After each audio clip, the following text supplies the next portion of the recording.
이거는 경제 지문인 것 같은데. 첫 번째. 마르크스는 너희 마르크스 들어봤어요? 막스 처음 듣지? 경제학자 중에 굉장히 유명한 사회주의를 만든 사람이에요. 북한이나 중국 같은 경제 체계가 이 사람의 영향을 많이 받아서 나온 거거든. 그래서 그 당시에 엄청난 히트를 친 분이야. 그러니까 어쨌든 마르크스라는 사람은 결론은 사회주의에 영향을 준 사람. 북한과 같은 경제 체계 이거든. 그런 거 배경 지식이 있어야 좀 더 이해가 잘 돼요. 알지? 해보자. 마르크스는 사물의 경제적 가치를 사용 가치와 교환 가치로 구분을 했대요. 이렇게 뭔가 대조될 것 같은 거는 다르게 표시를 할 거니까. 구분하면서 자본주의 사회에서는 경제적 가치가 교환 가치에 의해 결정된대. 무슨 사회에서? 자본주의 사회가 뭐야? 자본주의 사회가 뭔데요? 우리나라나 미국이나 이런 일반적인 그런 나라에서 다 자본주의 국가라고 하거든요. 그러면 교환 가치에 의해서 결정이 된대. 그럼 사용 가치는 사물의 기능적 가치, 교환 가치는 시장 거래를 통해 부여된 가치. 여기까지 이해되니? 괜찮아요? 사용 가치는 사물의 기능적 가치. 이해됐어? 뭔 소리야 그럼? 사물의 기능적 가치라는 거. 그렇지. 뭔가 사용에 유능하고 뭔가 괜찮은 애면 가치가 있다고 보고, 여기 아니면 가치가 없다고 본다 이거지. 근데 시장 거래를 통해 부여된 가치는? 시장 거래는 뭐 우리가 그래 시장이라든지 그러니까 사고 파는 걸 말하는 거야. 그거에 때 부여된 가치를 의미한대요. 그래서 사물 자체의 유용성은 고정적이므로 시장에서의 수요와 공급에 의해서만 경제적 가치가 결정된대요. 여기까지 괜찮아? 이해됐어? 그래서 결론은 자본주의 사회에서는 시장에서의 수요와 공급에 의해서만 경제적 가치가 결정된대요. 왜? 사물 자체의 유용성은 정해져 있으니까. 얘가 쓸모가 있니 없니는 정해진 거니까 그걸로 가치를 판단하기 힘들다 이 소리지.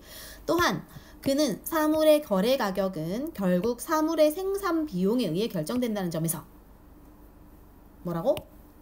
거래 가격은 뭐에 의해 결정? 생산 비용. 그러면 생산 비용은 또 뭐야? 생산 비용이 뭔 소리예요? 만드는 데 드는 돈이 많을수록 당연히 비싸게 팔아야지. 그죠? 그 소리인 거야. 그래서 소비를 생산에 종속된 현상으로 본대. 뭐라고? 소비는 생산에 종속됐다. 이게 뭔 소리예요? 생산이 더 중요하다라는 거야. 소비는 이거에 얽매여 있는 애다. 그래서 소비의 자율성을 인정하지 않았대. 그러니까 마르크스는 그러면 핵심이 뭔지 알아야 돼. 마르크스는 뭔 얘기라고 했어요? 둘 중에 뭐가 더 중요하다? 사용가치, 교환가치 있을 때 이 마르크스는 다시 자본주의 사회에서는 이 사람이 뭘 보고 있다? 둘 중에 교환가치가 중요하다. 왜? 교환가치 왜 중요해? 사용가치는 사물의 기능은 뭐 되어 있다? 고정적이기 때문에 이게 중요하지 않고 사람들끼리의 이렇게 주고받는 그거에 의해서만 결정이 된다. 근데 그 주고받는 가격은 뭐에 의해 결정된다? 생산 비용. 그렇기 때문에 뭐가 더 중요해? 소비랑 생산 중에 생산. 이렇게 딱 하고 넘어가는 거야. 됐죠? 이 사람 생각이 그거야. 그래서 마르크스는 그러한데 달리 이제 다른 사람이 나와. 보드리아르. 새로운 사람이 나오죠. 그러니까 다르다 했으니까 대조하는 거야. 생각이 다르겠지. 그죠? 그래서 이 사람은 교환 가치가 아닌 사용 가치가 경제적 가치를 결정한대요. 완전 반대되네. 아까 마르크스는 교환 가치가 중요하다는데 시장 거래가, 이 사람은 그게 아니라 사용 가치가 결정한대. 그래서 자본주의 사회는 소비 우위의 사회로, 그치 완전 반대니까 아까 마르크스 생산이 중요하다 했으니까 이 사람은 소비가 중요하다는 거야. 이때 보드리아르가 제시한 내용 가치, 사용 가치는 사물 자체의 유용성에 대한 가치가 아니래. 유용성은 아까 누가 얘기했어? 마르크스. 그러니까 마르크스는 사용 가치를 좀 평가절하했던 게, 사용 가치는 사물 자체의 유용성은 정해져 있으니까 이게 뭐 쓸모가 있니 없니를 가지고 판단할 수 없다. 그 소리를 하는데 이 사람은 그게 아니라 유용성에 대한 얘기가 아니라 욕망이래. 욕망의 대상. 다시 뭐래요? 사물은 뭐의 대상?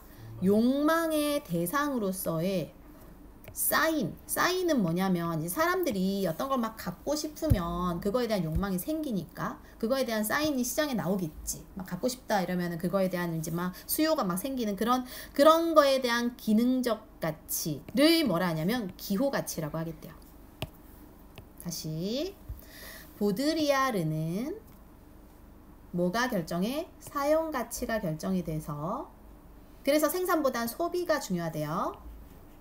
소비가 중요한데 이 소비, 사용 가치는 사물 자체에 대해서 유용하다 보는 게 아니라 사람들의 욕망에 대한 얘기를 하는 거래. 그래서 그 욕망에 대한 가치를 기호 가치라고 부르겠대요. 끝. 기호라는 거는 좋아할 호자가 한자예요. 좋아할 호자. 그래서 좋아하는 정도에 따라서 욕망이 생긴다 안 생긴다 이 소리를 한다는 거야. 넘어갈게. 세 번째. 이때 기호는 설명하는 거야. 어떤 대상을 지시하는 상징으로서 문자와 음성같이 감각으로 지각되는 기표가 뭐래? 문자와 음성이래요. 표현을 할 수 있는 거. 의미로 구성이 된대요. 근데 그러니까 결론 다시 기호는 기표와 윤찬아, 주하나 기의로 구성이 된대요. 기표는 뭐래? 문자나 음성, 우리 이런 문자나 음성 같은 거는 듣거나 볼 수 있잖아. 그러니까 이거는 표기를 할 수 있으니까 표를 쓰는 거야. 드러나 있기 때문이지. 표현이 되어 있기 때문이죠. 근데 기의라는 거는 의미 내용이래. 의미 내용. 그 의미 내용이라는 건 드러나 있지 않지. 숨겨져 있다는 거지. 이렇게 두 개로 나눈대 기호는요. 그래서 이러한 기표와 기의의 관계는 자의적이래. 자의적이라는 거는 사람에 따라서 다 다르게 의미가 적용된다 이 소리야. 가령 너희가 모를까봐 예를 들고 있어요. 가령 남성이란 문자는 필연적으로 어떤 대상을 지시하는 게 아니며 여성이라는 기호와의 관계 속에서 의미 내용이 결정된대. 즉 남성 여성은 여성이 있을 때 남성이 대조적으로 의미가 받아들여진다 이 소리지. 다시 말해 어떤 기호의 의미 내용을 결정하는 것은 기표와 기의 관계가 아니라 기호들 간의 관계, 기호체계래. 그러니까 이 사람이 생각하는 기호가 뭐냐면 우리가 남성을 남성이라고 부르는 거는 필연적이지 않다는 거야. 그러니까 남성이라고 부르자라고 약속해서 남성이라고 부른다는 거지. 우리나라에서는. 외국에서는 예를 들어 영어권에서는 메일 이렇게 부르겠지. 남성. 저 영어 알아요? 처음 들어요? 그거의 반대가 피메일인 거야. 여성. 그러니까 얘네는 남성 여성이라 하지 않고 이렇게 정하자 해서 이렇게 부른다는 거지. 우리는 이렇게 정하자 해서 이렇게 부른다는 거죠. 이렇게 정하자. 우리나라 말에서는. 그리고 이러한 의미 체계는 서로가 있을 때만 의미가 결정되는 거지. 만약에 여성이 없을 때 남성은 의미가 없는 거야. 왜냐면 이건 남성의 의미 자체가 성별을 남으로 결정짓는 거 역할을 하는 거니까. 서로 상대방이 있어야지 의미가, 그러니까 서로와의 기호들 간의 관계, 기호 체계가 있어야지만은 그 의미 내용이 결정이 된다는 소리예요. 이 소리가 그 소리고요. 잘 모르겠지.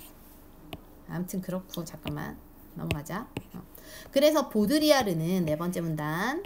자본주의 사회에서 대량 생산 기술이 급속하게 발전하면서 소비자가 기호 가치 때문에 사물을 소비한대. 다시 보드리아르는 뭐라고 본대요? 기호 가치 때문에 물건을 산대요. 기호가 아까 뭐였어? 욕망. 그러니까 내가 사고 싶어하는 어떤 그런 가치가 있는 거에 대해서 소비를 하고 싶어 한다는 거지. 잘 모르겠지. 또 넘어갈게. 대량 생산 기술의 발전으로 수요를 충족하고 남을 만큼의 물건이 남아 돈다 이거지. 물건이 남아 도니까 사물 자체가 유용하다는 걸로 사람들이 소비를 하지 않는다는 거야. 그러니까 예를 들어 다 쓸모가 있어. 얘도 다 쓸모가 있는데 그걸로 사람들이 무조건 사지 않는다는 거지. 그래서 예를 들어 소비자는 특정 계층 또는 집단의 일원이라는 상징을 얻기 위해서 명품 가방을 소비한대요. 그러니까 이 가방 하나 가지고 있는 걸로 어떤 상징성을 가지고 싶어서 내가 뭐 약간 뭐 돈이 있는 사람이야를 보여주고 싶다든지 뭔가 그런. 이때 사물은 소비자가 속하고 싶은 집단과 다른 집단과의 차이를 부각하는 기능. 그러니까 내가 명품 가방 갖고 있어. 그럼 내가 속하고 싶은 집단은 부자 집단, 돈 많은 집단. 그래서 다른 집단과의 차이를 부각하는 거지. 그걸 갖고 있는 것만으로. 그죠? 따라서 보드리아르에 따르면 자본주의 사회에서 소비의 원인은 사물이 상징하는 특정 사회적 지위에 대한 욕구래. 이해되니 이거? 사회적 지위를 얻고 싶어서 산다는 거지. 이해되죠? 따라서 이거 몇 문단 가야 되니? 잠깐만. 5문단.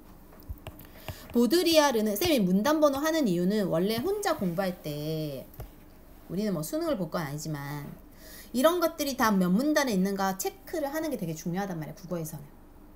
그래서 하는 거예요. 이거 난 습관적으로 그냥 내가 하는 건데 너희도 하면 좋겠어. 어쨌든 5문단. 보드리아르는 현대인이 자연 발생적인 욕구에 따라 자유롭게 소비하는 것처럼 보이지만, 그러니까 자연스럽게 돈 쓰는 것 같지만 사실은 뭐에 따른데요? 욕구, 강제된 욕구에 따른대. 이 욕구는 뭐야? 이거 지위 없는 거. 그래서 사실은 이거에 따르는 거에 불과하대. 소비가. 그래서 이는 기호가 다른 기호와의 관계 속에서 그 의미 내용이 결정되는 것과 관계된다. 특정 사물의 상징은 기호체계, 즉 사회적 상징 속에서 유동적이래. 그러니까 특정 사물의 상징은 예를 들어 명품 가방 이런 것도 사실은 우리나라에서 좀 더 상징성이 있을 수 있는 거지. 굳이 미국이나 다른 나라에선 굳이 그렇게 안 할 수도 있고. 그래서 이거는 뭔 소리야? 사회적 상징 체계 속에서 바뀔 수 있어. 이 나라에선 가치가 있어도 이 나라에서 없을 수 있다. 이 집단에선 윤차나 있을 수 있지만 이 집단에선 별로일 수 있다. 따라서 상징 체계 변화에 따라 욕구도 유동적으로 바뀐다는 거지. 뭔 소리인지 알겠어요? 이때 대중매체는 사물의 기의의 영향, 아까 기의가 뭐였어요? 의미 내용. 그래서 대중매체는 또 뭐예요? 대중매체는 뭘 얘기하는 걸까? TV, 라디오 이런 우리의 생각이나 이런 걸 전달해주는 수단을, 모든 수단을 말해. 신문, TV, 라디오, 유튜브 뭐 등등등. 그래서 그러한 애들은 사물의 기의에 영향을 미침으로써 욕구를 강제할 수 있대. 그러니까 TV에서 계속 틀어줘. 막 사고 싶은 거야. 그리고 TV에서 연예인이 막 메고 나와. 막 가지고 다녀. 그러면 나도 저렇게 되고 싶다. 나도 저들의 집단에 들어가고 싶다. 이런 의미를 살짝 준다는 거지. 의미 내용을. 그러면서 욕구를 강제로 하게 할 수 있다. 사게 할 수 있다. 이 소리예요. 그래서 현실이 대중매체를 통해 전달될 때 현실은 현실 그 자체가 아니라 다른 기호와 조합될 수 있는 기호로서 추상화가 되기 때문이다 하면서 너희가 모를까봐 예를 들고 있죠. 내가 말하는 거야. 이게. 유명 연예인이 막 샀어. 예를 들어 나 혼자 산다 이런 데서 막 뭘 샀어. 그럼 그거에 사람들이 저희가 썼으니까 나도 쓰고 싶어. 이러한 게 부여된다는 거지. 광고 효과. PPL. 요컨대 특정 사물에 대한 현대의 욕망은 대중매체를 매길 자기도 모르는 사이에 강제된다. 이거는 이제 자기도 모르게 사고 싶어진다. 이 소리를 하는 거야. 결론적으로. 그죠? 그래서 마지막 6문단 에서는 보드리아르는 기술혁명이 초래한 사물의 풍요 속에서 현대인들의 일상생활이 사물의 기호 가치와 이에 대한 소비에 의해 결정된대요. 뭐가? 일상생활이.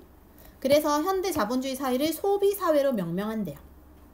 그 말은 소비가 인간에 미치는 영향을 비판적으로 잘 봐야 된다. 그러니까 내가 이게 사고 싶은 게 진짜 내가 사고 싶은 건가 아니면 저 사람 때문에 사고 싶은 건가 아니면 TV에 나와서 사고 싶은 건가 구분해야 된다. 이 소리예요. 알겠지?